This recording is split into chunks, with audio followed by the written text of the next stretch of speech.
Boa noite, irmãos. Boa noite, irmãs.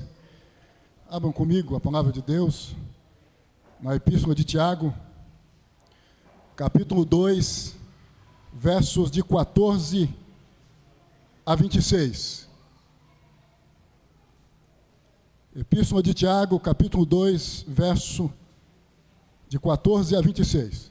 De início, nós vamos ler só o verso 18.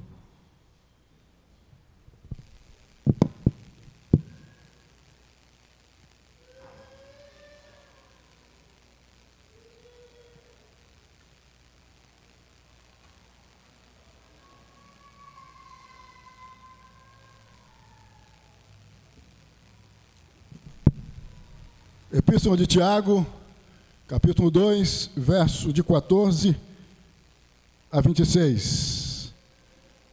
De início só o verso 18. Mas alguém dirá: tu tens fé, e eu tenho obras. Mostra-me essa tua fé sem as obras, e eu com as obras te mostrarei a minha fé. Os retratos da fé salvífica. Os retratos da fé salvífica. Esse é o nosso tema. Deus, desejamos nesse momento somente ouvir tua voz. Tu sabes o quanto necessitamos ouvir-te, escutar-te. Todas as vezes que abrimos a tua palavra, nós pedimos ao Senhor que venha falar conosco. E nesse momento fazemos exatamente isto, porque entendemos que precisamos, que necessitamos ouvir a tua voz. Assim sendo, meu Deus, que tu venhas usar-me com poder e com autoridade, em o nome de Jesus. Amém e amém. Os retratos da fé salvífica, ou da fé especial. À guisa de introdução, nós temos que entender que existem alguns tipos de fé. Quem tem participado da EBD está cônscio e cônscia disto, já que já fazem alguns meses que nós temos estudado acerca dos tipos de fé que existem. Os tipos de fé existentes são a fé histórica, que crê que Jesus foi um personagem histórico, que Jesus existiu historicamente. O segundo tipo de fé, a fé intelectual, a que entende intelectualmente o Evangelho. Aqui sabe o que é o Evangelho intelectualmente, mas não produz vida de acordo com o Evangelho. O terceiro tipo de fé é a fé que entende que Deus realiza milagres. Conquanto essa fé, como as demais, não produz uma conduta compatível com o Evangelho, com a palavra de Deus. E existe a fé salvífica, a fé especial, que é resultado do novo nascimento. É a fé dos salvos. Esta fé surge quando o Espírito Santo produz a regeneração. Essa fé, ela é dada por Deus. O grande reformador do século XVI, Martinho Lutero, chamou-a de fé alienígena, extraterrestre. Isso porque ela vem do alto, ela vem de Deus. A fé que Tiago nos apresenta não é a fé histórica, não é a fé intelectual, não é a fé que crê que Deus realiza milagres, é a fé salvífica. É a fé que tem a ver com o novo nascimento, com a mudança de vida. O nosso tema é os retratos da fé salvífica. Todos vocês sabem que um retrato mostra a imagem de algo ou de alguém. O nosso tema é os retratos da fé salvífica. Nós já sabemos qual é o papel de um retrato. Considerando o nosso tema, nós temos que entender que quando nós falamos dos retratos da fé salvífica, nós estamos falando do que evidencia a fé salvífica em alguém. Segundo Tiago, as boas obras. Tiago vai dizer que os retratos, ou o que evidencia a fé salvífica, ou se alguém nasceu de novo ou não, ou se alguém está em Jesus ou não, são as boas obras, as boas ações. E é importante nós entendermos que essas boas obras não têm a ver somente com atender às necessidades no tocante a roupas e a comida, considerando os nossos irmãos, mas com um estilo de vida comportamental, mas com uma conduta de acordo com o Evangelho. A gente percebe isto, já que os versos 15 e 16 ressalta que essas boas obras, que essas boas ações, que são os retratos da fé salvífica, que evidencia que alguém de fato nasceu de novo, tem a ver com ver a necessidade de alguém, no que diz respeito ao que vestir e ao que comer, e atender essa necessidade. E nós temos que entender que Tiago especifica, ao ver um irmão. Portanto, Tiago não está defendendo aqui que nós, enquanto servos e servas de Deus, devemos nos tornar pessoas preocupadas demasiadamente em resolver o problema da fome no mundo. Não. Ele está dizendo que nós, enquanto servos de Deus, temos que nos ater às necessidades no tocante às questões físicas dos nossos irmãos. É nos preocuparmos com a despensa dos nossos irmãos. É nos preocuparmos com o guarda-roupa dos nossos irmãos. A ação social, que tem a ver com atender às necessidades físicas, que nós devemos executar, deve ser prioritariamente voltada aos nossos irmãos. Primeiro, os da fé. Com isso, nós temos que entender que Tiago não está defendendo aqui o espiritismo kardecista, que sustenta que o meio de purificação espiritualmente falando é atender às necessidades dos outros, genericamente. Tiago também não está defendendo aqui a ideia de que as obras justificam, de que, portanto, se nós atendermos às necessidades dos nossos irmãos, dos nossos semelhantes, nós, por causa disto, vamos ser salvos. Não, não. Ele está dizendo o oposto. Isto é, que se somos salvos, nós vamos nos preocupar com as necessidades relacionadas às questões físicas que envolvem os nossos irmãos. Nós temos que entender, meus irmãos e minhas irmãs, portanto, que existem comportamentos que evidenciam se fomos alcançados ou não pelo Espírito Santo. Ou seja, se somos ou não salvos. Por essa razão que Tiago ressalta a necessidade das boas obras, não como causa da salvação, mas como evidência da salvação. É atender a necessidade relacionada à fome do irmão, relacionada às questões físicas, como também tem uma conduta ou uma vida comportamentalmente falando, de acordo com o Evangelho, porque os capítulos, por conseguinte, tratam do mau uso da língua, da soberba, ciúmes. Tudo isso está no mesmo pacote, que tem a ver com as boas ações, com boa conduta, com bom comportamento, comportamentos dignos do Evangelho, de acordo com o Evangelho, compatível com o Evangelho.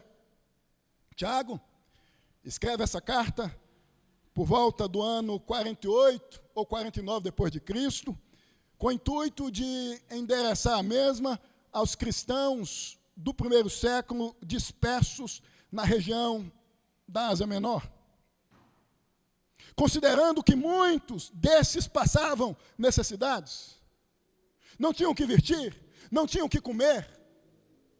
Considerando que muitos desses viviam em contextos, socialmente falando, pervertidos, moralmente falando, eticamente falando, incompatíveis com o Evangelho. Tiago está dizendo que quem de fato é gente de Deus, é pessoa de Deus, nasceu de novo, possui a fé salvífica, vai se preocupar com as necessidades relacionadas às questões físicas dos seus irmãos e também vai se preocupar em como se comportar eticamente, moralmente, onde estiver. Por essa razão, que em primeiro lugar, Tiago vai dizer que a fé sem obras é vã. Vejam aí o que diz os versos 14 e 20. Meus irmãos, qual é o proveito se alguém disser que tem fé, mas não tiver obras? Pode acaso semelhante fé salvá-lo? Verso 20. Queres, pois, ficar certo, ó homem insensato, de que a fé sem obras é inoperante, é vã? A fé sem obras é vã. Em outras palavras, eu entendo que Tiago está dizendo o seguinte: se não existe obras, não existe regeneração. Se não existe boas ações, majoritariamente falando, não existe regeneração. A fé produz, a fé salvífica, boas obras. O crente que foi alcançado pela graça de Deus, que nasceu de novo, portanto,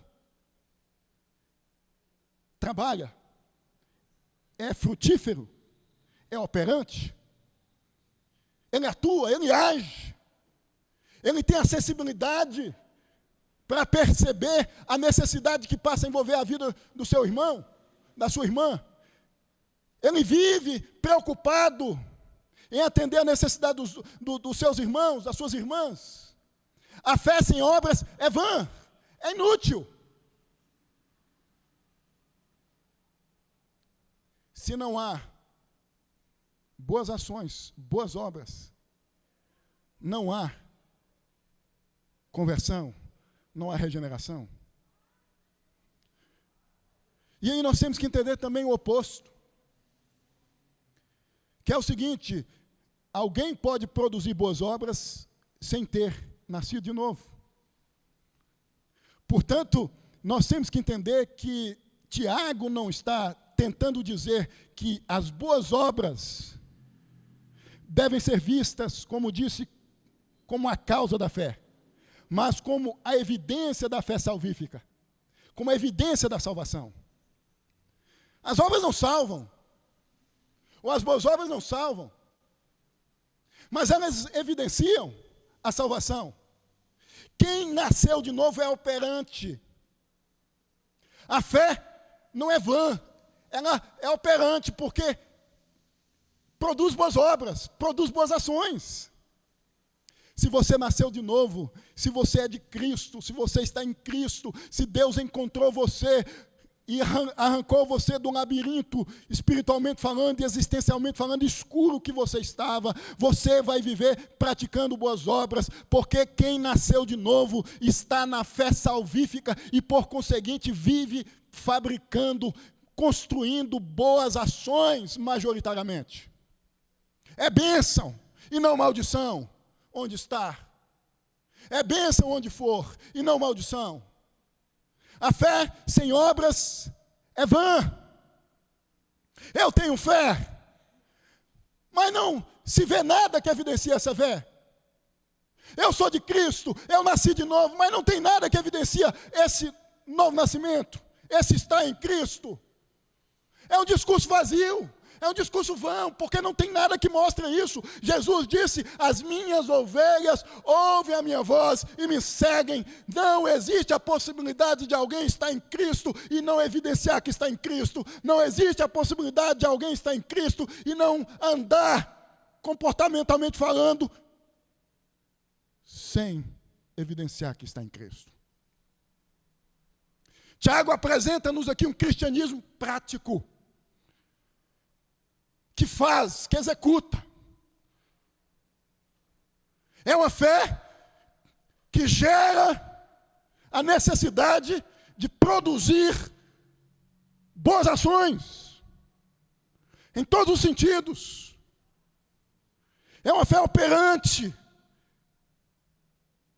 É uma fé, portanto, que gera uma dinâmica, que gera uma necessidade de atuar, de fazer, de marcar presença. Tem muita gente na igreja que vive de discurso e não de ações, que no discurso é tudo,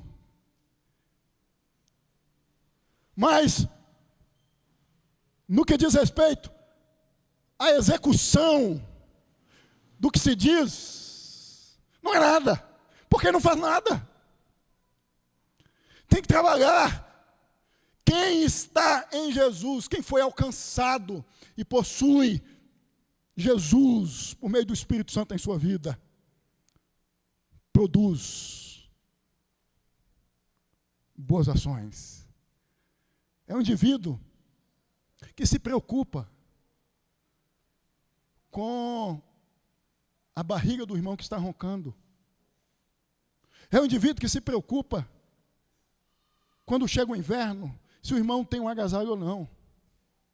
É um indivíduo que se preocupa em não tecer comentários negativos contra o irmão ou contra a irmã.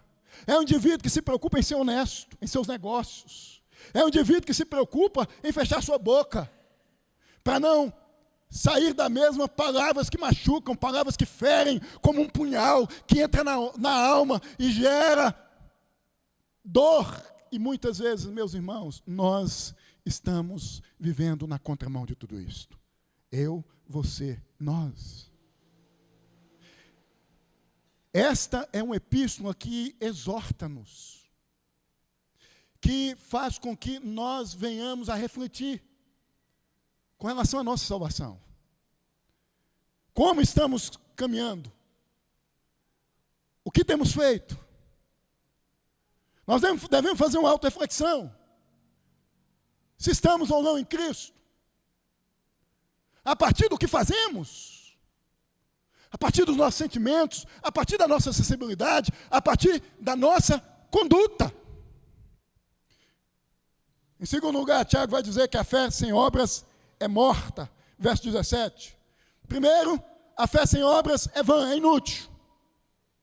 É inútil dizer que tem fé e não evidenciar isto, e não mostrar isto. Segundo, ele vai dizer que a fé sem obras é morta. Ninguém percebe, ninguém nota.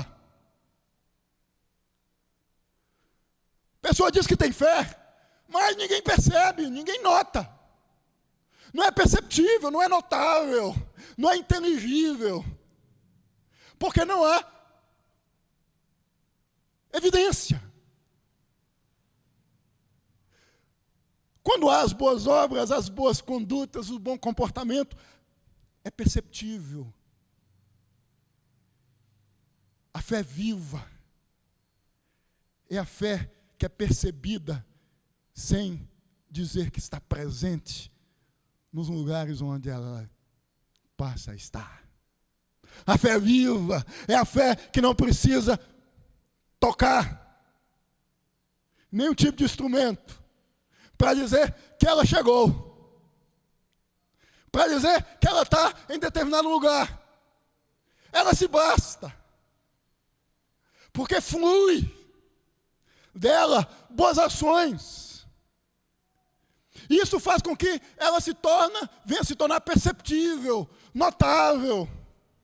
É isso que Tiago está dizendo. A fé sem obras é morta. Ninguém percebe, ninguém nota, ela não se gesticula, ela não se movimenta, ela não anda, ela não caminha, porque ela está morta. Não existe dinâmica, não existe ação, não existe caminhada, não existe trânsito, ela está paralisada, ela não pode ser percebida, porque não há nela nada que evidencie que ela existe, que ela está ali.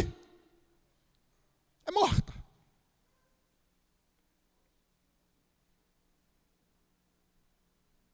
Quantos que dizem que são da fé, mas não se percebe nestes a fé.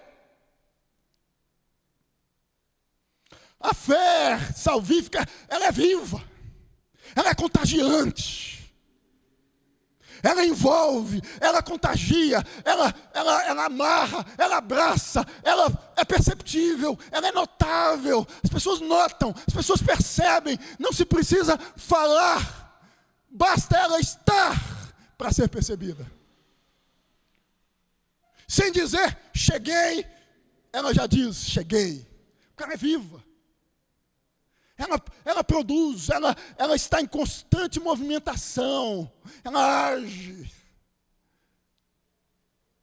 Em terceiro lugar, Tiago vai dizer que a fé mostra as obras e não as obras mostram a fé. Verso 18. Primeiro, que a fé sem obras é vã. Segundo, que a fé sem obras é morta. Terceiro, que a fé mostra as obras e não as obras mostram a fé. A fé mostra as obras. Por isso que a fé salvífica, ela não é vã, ela não é morta. Ela mostra, estou aqui, eu existo. O indivíduo que está em Cristo, majoritariamente, ele não vive estagnado, ele não vive paralisado para com a dor do outro, para com a necessidade do outro. Ele não é um iceberg, emocionalmente falando, psicologicamente falando, espiritualmente falando, para com a realidade do outro. Ele não é um cubo de gelo, e muito menos um parasita, que vive às custas do outro. Pelo contrário, o discurso deste eu estou aqui para ajudar e não para ser ajudado, porque a fé mostra as obras e não as obras mostram a fé. Isso tem a ver com o que subjaz a ação, com o que está por detrás da ação. Vocês sabem que tem muita gente que distribui cesta básica, roupas, que evita discussões desnecessárias com um único intuito: ser notado, ser percebido, para ser aplaudido. Como este ou esta é bonzinho ou boazinha.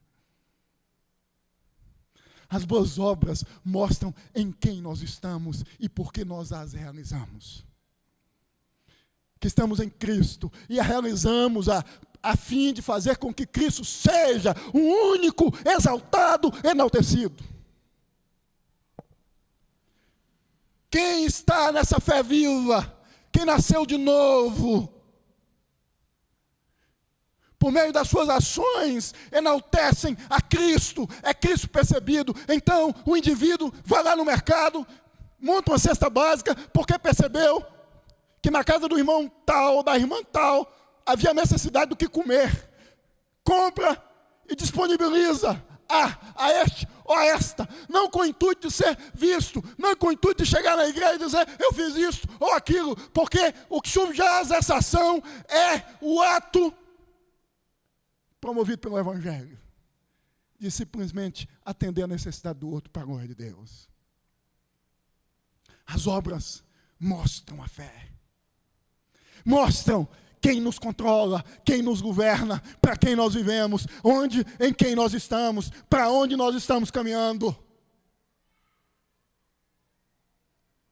Mostra que nós estamos presos, que nós estamos rendidos, que nós somos cativos unicamente ao Evangelho, no Evangelho, kitnetizados, restritos às normas, às regras do Evangelho, a fim de, por meio das nossas ações, enaltecermos unicamente a Cristo, somente a Cristo. É um cristianismo prático.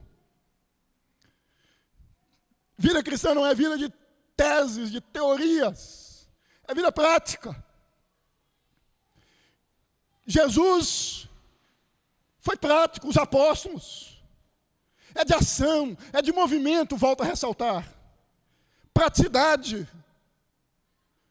É executar, é andar de acordo com o que se diz, com o que se fala. Majoritariamente, eu não estou dizendo aqui que a gente não escorrega de quando em vez. Não é isto. Eu estou dizendo que quem está em Cristo, que quem possui essa fé salvífica, majoritariamente vive exalando, evidenciando boas obras. É um indivíduo que arranca do outro, para a glória de Deus, a admiração. É um indivíduo que quando chega num lugar, todo mundo nota, todo mundo percebe. Porque as ações são ações compatíveis com o Evangelho, em todos os sentidos. Filantropicamente falando, moralmente falando, eticamente falando. Filantropicamente falando, eticamente falando. As obras mostram a fé. Eu imagino os discípulos de Jesus, quando Jesus parte, mostrando que Jesus continuou na vida deles o tempo todo por meio das suas atitudes, gerando em muitos comoção, porque é isto que o livro de Atos nos apresenta. As ações, os atos dos apóstolos, as obras dos apóstolos, as atitudes dos apóstolos, um cristianismo de atitude, um cristianismo prático, um cristianismo que põe a mão, um cristianismo que põe o pé, um cristianismo que constrói, que edifica, um cristianismo que faz a diferença onde está, onde pisa, igreja que vive anos e anos e anos e anos em determinado lugar, e ninguém anota, e ninguém a percebe, tem alguma coisa errada com relação a essa igreja, porque é o cristianismo que tem a ver com a fé viva, é perceptível, é notável, a comunidade tem que perceber, porque este cristianismo gera na vida dessa igreja que está em Cristo a necessidade constante, permanente, de atuar e de dizer, estamos aqui, existimos enquanto cristãos.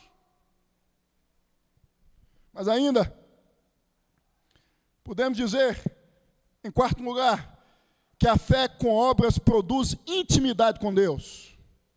Verso 23, e se cumpriu a escritura, a qual diz, ora Abraão creu em Deus e isso lhe foi imputado para a justiça e foi chamado amigo de Deus.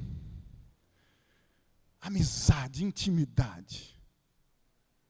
Esse é próximo de Deus, porque vive evidenciando, no que diz respeito à vida comportamental, compatibilidade com o Evangelho. Esse é parecido com Cristo. Esse evidencia Cristo, é intimidade. Quem faz isto evidencia intimidade com Deus, essa sensibilidade que só o céu pode imprimir em um ser humano descendente de Adão. A percepção para com a dor alheia, a preocupação com o outro, a intimidade com Deus, porque Deus é amor. Em Cristo, Deus evidenciou essa preocupação em atender os anseios, principalmente espirituais, dos seus. A fé com obras produz intimidade com Deus. Irmãos e irmãs, o crente que vive com os joelhos curvados, com a alma curvada diante de Deus, é o crente que vive produzindo boas obras. É perceptível, é notável. Ele vive produzindo boas obras. Ele tem intimidade com Deus. Vejam que eu já tive essa experiência e creio que vocês já tiveram também. Quando a gente está espiritualmente, no que diz respeito à nossa vida devocional, fazendo tudo certinho, dificilmente a gente se irrita. A gente se torna um bom pai, um bom esposo, uma boa esposa, um bom filho, boa filha, um bom funcionário. Intimidade. Boas ações e intimidade com Deus são duas coisas que andam juntas. E a intimidade com Deus tem a ver com essa vida devocional, com estar curvado diante de Deus, com buscar Deus, com andar com Deus, como nós precisamos. Quantas vezes a gente se irrita por pouca coisa? Falta intimidade. E na ausência da intimidade, vai existir a ausência das boas ações, a ausência de reflexão. A palavra que vier à mente é dita. Quantas vezes eu sou assim? Quantas vezes eu me pego não tendo essa intimidade que produz comportamentos compatíveis com o Evangelho? Quantas vezes eu me percebo envolvido nessa ausência de intimidade, que gera em mim uma sensibilidade para com o outro, que gera em mim a necessidade de excluir a mim mesmo, diante até da ofensa do outro, para que eu não caia no jogo do outro, ofendendo-o também. Falta intimidade, falta vida com Deus. Eu me lembro que nos primeiros meses da minha conversão, as pessoas percebiam, notavam demasiadamente o Evangelho. Tempo de oração, tempo de jejum, tempo de consagração. E vocês já devem ter vivido isso. A gente vive isso o tempo todo. Quando a gente está com a vida tumultuada, emocionalmente perturbados, psicologicamente também, e estressados, e nervosos, e agitados. E a gente começa a ter a vida de oração, joelho no chão, boca no pó, o negócio vai sumindo, e a tempestade vem, os problemas vêm, mas a gente consegue lidar com a tempestade, com o problema, calmamente. Intimidade com Deus. Produz boas ações. Em quinto e último lugar, a fé produz no pior pecador boas obras. Verso 25, fala de Raabe. E é importante nós entendermos que quando Tiago fala aqui Raabe e Abraão, ambos, Abraão e Raabe, foram justificados por obras. Tiago não está dizendo que a justificação é resultado das boas obras. Ele não está dizendo isso. A intenção de Tiago é dizer o seguinte: quem foi justificado produz boas obras. Raabe agiu como agiu quando recebeu os espias em Jericó, porque ela já tinha tido um encontro com Deus, e ela externa isto. Eu já ouvi falar desse Deus, e por essa razão que eu vou assistir vocês, eu vou estar aqui ajudando vocês. Primeiro veio a mudança, a regeneração, depois a boa ação. Abraão do mesmo jeito, ele creu, e por isso ele partiu, e por isso ele andou, e por isso ele prosseguiu. Tiago não está defendendo a ideia de que são as obras que justificam. Ele está fazendo o inverso. Ele está dizendo quem foi justificado, a exemplo de Raabe, a exemplo de Abraão, vive praticando boas obras. Abraão foi chamado amigo de Deus, e Raabe evidenciou quando recebeu os espias que havia encontrado-se com Deus. Tiago está preocupado demasiadamente, meus irmãos e minhas irmãs, em dizer que vida cristã é vida prática, voltada a boas ações, bom comportamento. Eu concluo essa mensagem dizendo que há uma necessidade de nós, irmãos, tanto eu quanto vocês, de nós, pensarmos e repensarmos acerca do que estamos fazendo? Será que de fato nascemos de novo? O que tem sido prioridade ou mais visto em nossa vida? Esta é uma epístola direcionada a crentes. Portanto, há a possibilidade, de fato, de em algum momento nós deixarmos de evidenciar que nascemos, que estamos em Cristo. Nascemos de novo, que estamos em Cristo. E por isso a palavra de Deus, ela foi dada à igreja, para que a igreja seja exortada, para que ela seja despertada, para que ela perceba que ela pode, em algum momento, evidenciar falta de fé, quando ela passa a viver de uma determinada forma.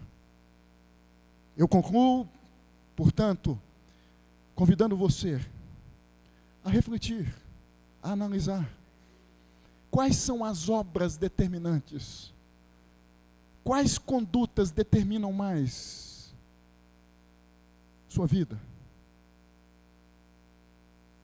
Isso é para mim, isso é para você, isso é para nós. Nós precisamos fazer essa reflexão o tempo todo. Deus amado, Deus santo,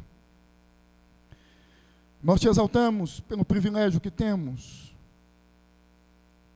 de podermos ouvir tua palavra, de podermos entender que podemos, sim, por algum momento evidenciarmos ausência de fé, dessa fé salvífica, que tem a ver com Cristo por meio do Espírito Santo em nós. O Senhor nos exorta, o Senhor nos conclama, o Senhor nos chama, o Senhor nos convoca a refletirmos. Porque às vezes nós passamos a viver mais do que falamos, de discursos, de teses, de tratados, e de pouca ação. No discurso está tudo bem, está tudo bonito, está tudo certo, mas na conduta está tudo errado. Deus tem compaixão, tem misericórdia. Precisamos, portanto, do Senhor agindo em nós por meio do Espírito Santo. Que assim seja em nome de Jesus, nosso Deus Redentor. Amém, amém. Deus abençoe, irmãos e irmãs. Eu quero convidar os presbíteros para me auxiliar na administração da Santa Ceia. Os presbíteros presentes, por gentileza.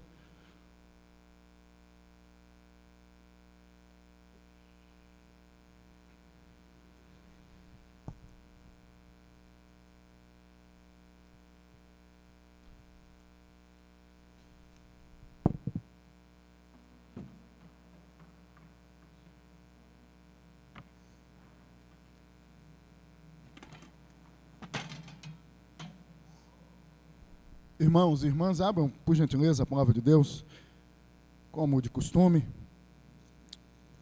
1 Coríntios, capítulo 11.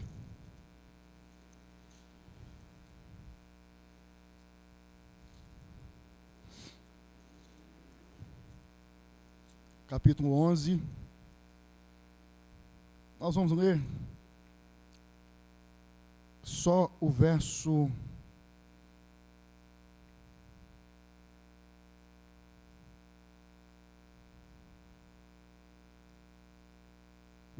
26, 27 e 28. Porque todas as vezes que comerdes este pão e beberdes o cálice, anunciais a morte do Senhor até que ele venha. Por isso aquele que comer o pão ou beber o cálice do Senhor indignamente será réu do corpo e do sangue do Senhor. Examine-se, pois, o homem a si mesmo, e assim coma do pão e beba do cálice. Esse é o momento, portanto, em que nós devemos fazer esse autoexame, essa autorreflexão. Assim sendo, eu te convido, meu irmão e minha irmã, a fazer essa autorreflexão. Eu quero convidar desde já o pessoal do louvor para nos auxiliar. com mais um cântico espiritual.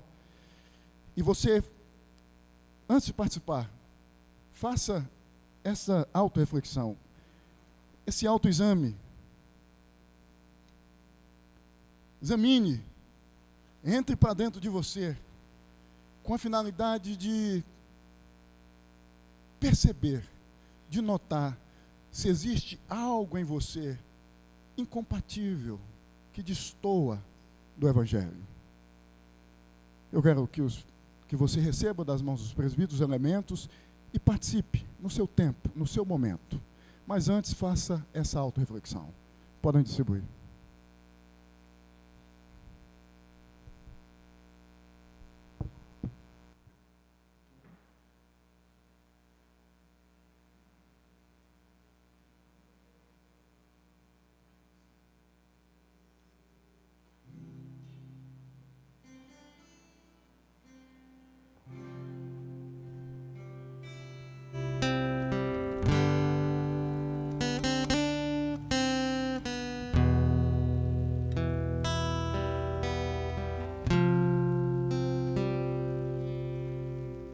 Muitas gerações rendidas em louvor, cantando ao Cordeiro uma canção. Os que em ti se foram e os que hão de crer, cantando ao Cordeiro uma canção. Teu nome é o mais alto, teu nome é o maior, teu nome é sobre todos os tronos e domínios, governos e poderes. Teu nome é sobre todos. E os anjos clamam, Santo, toda a criação, Santo, exaltado és, Santo, Santo para sempre.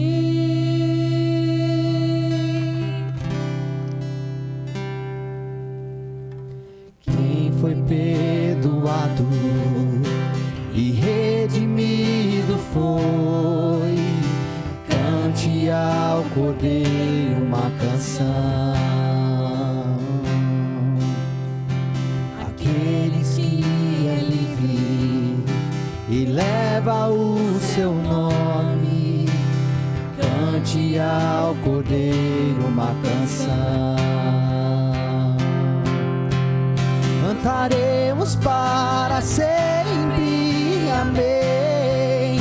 E os anjos clamam, Santo, toda a criação, Santo, exaltado és, Santo, Santo para sempre.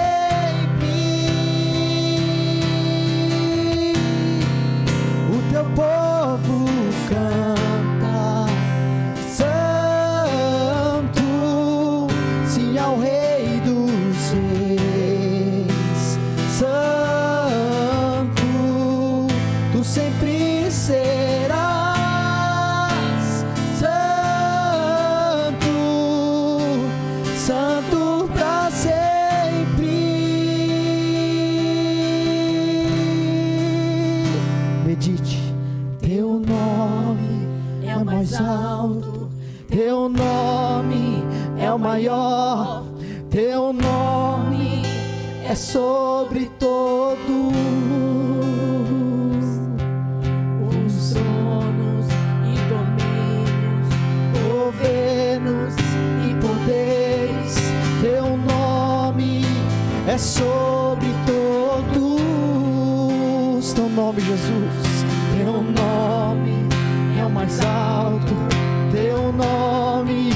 o maior.